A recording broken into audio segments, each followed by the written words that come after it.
In my past life, on the day my sister and I attended the Witch Covenant's mate selection ceremony, I saved a fallen vampire prince. To repay his debt, the prince immediately announced upon returning to his clan that I would become his future bride. A year later, I gave birth to a pureblood heir, the only successor in the entire vampire race. The prince was overjoyed. On the day of his coronation as regent, he completed the blood contract with me, making me his eternal companion and queen. From then on, I was revered by all races. Meanwhile, my sister chose to marry a powerful werewolf leader, only to become the most insignificant among his many lovers. Her jealousy drove her to madness. During a witch's full moon festival, she pushed me off a cliff, leaving me to die from the fall. When I opened my eyes again, my sister was already running toward where the vampire prince had fallen on the day of the mate selection ceremony. I knew she had been reborn too. But she didn't know that becoming the prince's bride was easy. Winning his heart and bearing his child, however, was nearly impossible. A witch's power stems from desire. This is an ancient law inscribed in our bloodline. Once a witch comes of age, the powerful magic within becomes restless, craving union with a strong partner to achieve balance. Otherwise, the long nights would be consumed by uncontrolled magic turning against us. The Covenant elders, fearing we might indulge recklessly and invite unnecessary trouble, decreed that our first task upon coming of age was to select suitable partners, strengthening relationships with other races through marriage.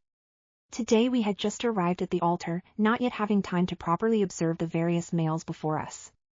The girl beside me gently nudged me. On our way here, I saw your sister Ella running frantically toward the shadow forest. No one could stop her. Isn't she participating in the ceremony? At these words, I immediately understood. It seemed I wasn't the only one reborn. My dear sister had apparently returned from the previous life as well. Her urgent rush toward the shadow forest was likely for her dream of royal glory and wealth. Before I could respond, a fierce wind suddenly arose outside, and dark clouds gathered in the sky. In an instant, darkness fell. Several magnificent black gold carriages pulled by nightmare beasts descended from above, and vampire emissaries appeared before us, announcing the prince's decree. My heart sank. Having experienced this before, I knew this was Prince Alexander coming to claim his savior as his bride. In my past life, my sister had deliberately made things difficult for me, sending me to the shadow forest to gather moonflowers. For her. Unexpectedly, through a twist of fate, I stumbled upon a man who had been ambushed by enemies and lay unconscious on the ground. Originally, I intended to use a witch's life energy to revive him while satisfying my most primal desires. To my surprise, upon awakening, he gave me the vampire regent's signet ring. Not only did he reveal his identity as a vampire prince, but he also directly announced through bloodline communication that I would be his future companion. Our witch covenant held neither high nor low status. We had never received such honor. Naturally, I had no choice in the matter. My fate was decided within a few words. Though vampires are lords of the night, they harbor unknown secrets. To nurture a pureblood heir, the mother must use her own life essence as nourishment for the fetus to absorb. The vampire bloodline power is particularly domineering. Ordinary females from other races simply cannot withstand it. Most die from life force depletion after a few months of pregnancy, taking both lives. But by chance, I survived. I directly gave birth to the only pureblood heir of this vampire generation. The vampire regent was overjoyed and immediately formed an eternal blood contract with me. Decades later, when Alexander inherited the regent's position, I naturally became his only queen, enjoying endless wealth and glory. Meanwhile, my sister, who had chosen the werewolf leader, discovered he was promiscuous with many lovers. She could never become his sole moon companion. Seeing him only once a month, how could that satisfy her nature as a witch? She washed her face with tears daily, living in unbearable pain. Finally, on the day of the witch's full moon festival, she lured me to a cliff's edge and pushed me over. I'll never forget that dying despair. Suddenly, surrounded by Covenant elders, Alexander appeared before everyone holding my sister's hand, his face full of affection. Ella is kind-hearted. She saved me in the forest.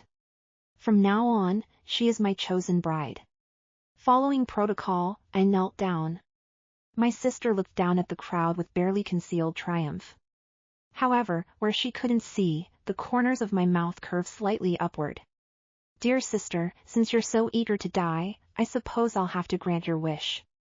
The vampire prince's wedding was 100 times more important than our mate selection ceremony. My sister and I, along with several witch companions, were brought to the vampire's shadow castle, forbidden to leave even a single step, to focus entirely on preparing everything for my sister's pre-wedding arrangements. Stroking the blood crystal necklace that Alex had specially sent over, I felt nothing in my heart. Though beautiful, this thing was nothing more than a death charm in my eyes. In my previous life, the rewards I received were 100 times more magnificent than my sister's. Every word and action of mine was even imitated by other women across the continent. But behind it all, only I knew how much I suffered trying to give birth to the child in my womb. Before I could examine it closely, a maid from my sister's side hurried over to me. Miss Lila, Her Future Highness requests your presence. She wants to see me? At this time, shouldn't my sister be preparing her wedding dress? Why would she think of her insignificant sister? Though I still had some doubts, she was now the prince's publicly acknowledged fiancée, and I had no power to resist her words. As soon as I reached my sister's room, I saw Alex with his shirt open, looking completely satisfied as he walked out from inside. I quickly lowered my head. He didn't even glance at me. His scent was all too familiar, that unique aroma vampires emit after passion, a mixture of blood and roses. I knew my sister had already slept with him. There was no helping it. After witches come of age, they often lose control of themselves. Once they touch a man they desire, they can't help but draw closer. This was our fatal weakness. My sister lay half reclined on the bed with a smile, covered only by a thin silk sheet that did nothing to conceal her alluring figure. Seeing me enter, her expression instantly darkened. She slowly extended one finger, pointing at the embroidery pattern on the table. You embroidered this? Very good. I didn't dare move. Since childhood, she had beaten and scolded me at will. Why would she be so kind as to praise me now? Moreover, thinking of how she had pushed me from the precipice in my previous life, my heart began beating uncontrollably. Seeing I didn't move, she suddenly sat up from the bed. She grabbed the silver candlestick beside her and hurled it viciously at my head. Blood blurred my vision as I forced down my inner rage and knelt on the ground. She seemed quite satisfied with my reaction and spoke lazily. I brought you all here to watch carefully how I obtained all of this step by step. You'd better put away those restless thoughts. And stop hovering around the prince, or else.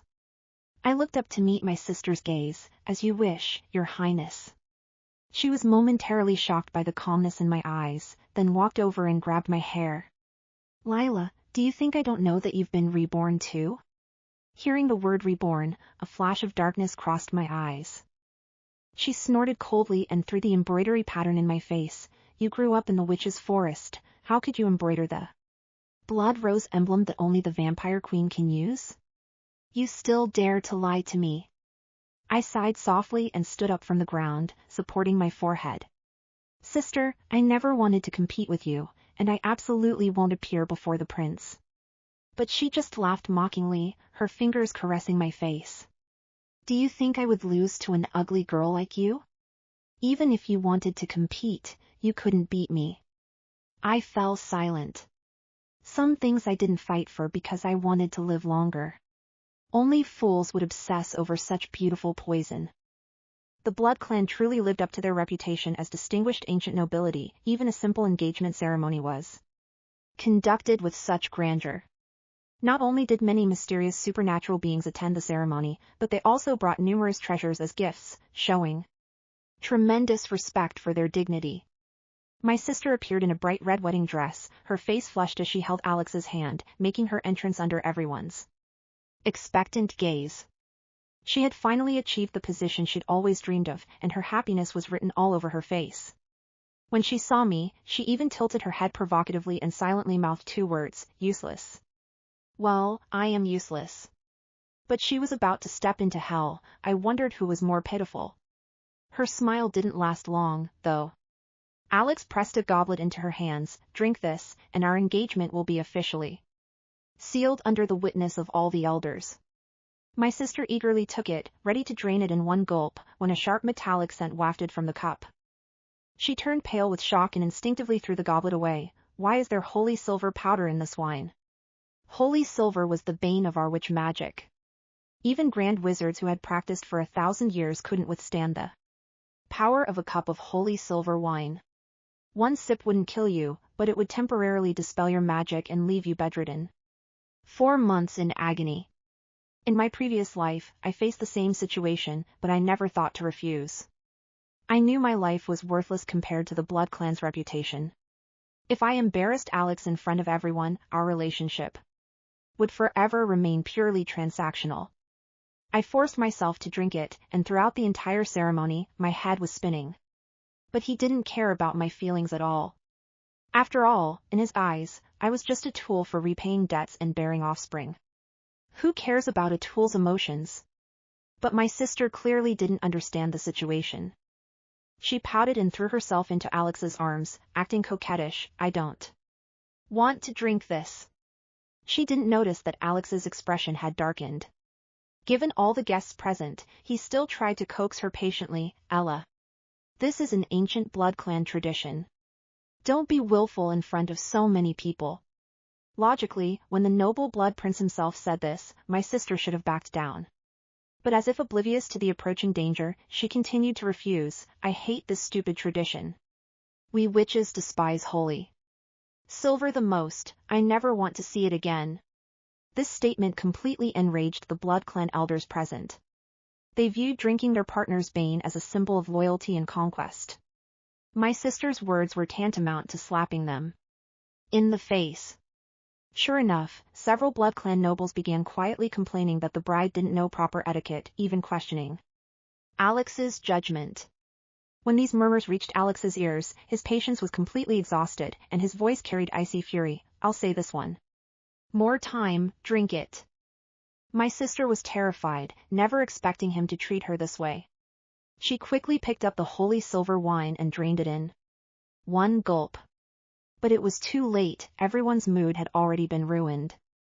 After completing the ceremony, Alex stormed off without even sparing her a glance. My sister stood there bewildered. Just yesterday they had been so affectionate, how could they turn against each other over a cup of holy silver wine? I let out a cold laugh. She was too naive. Nothing was more important than the Blood Clan's dignity.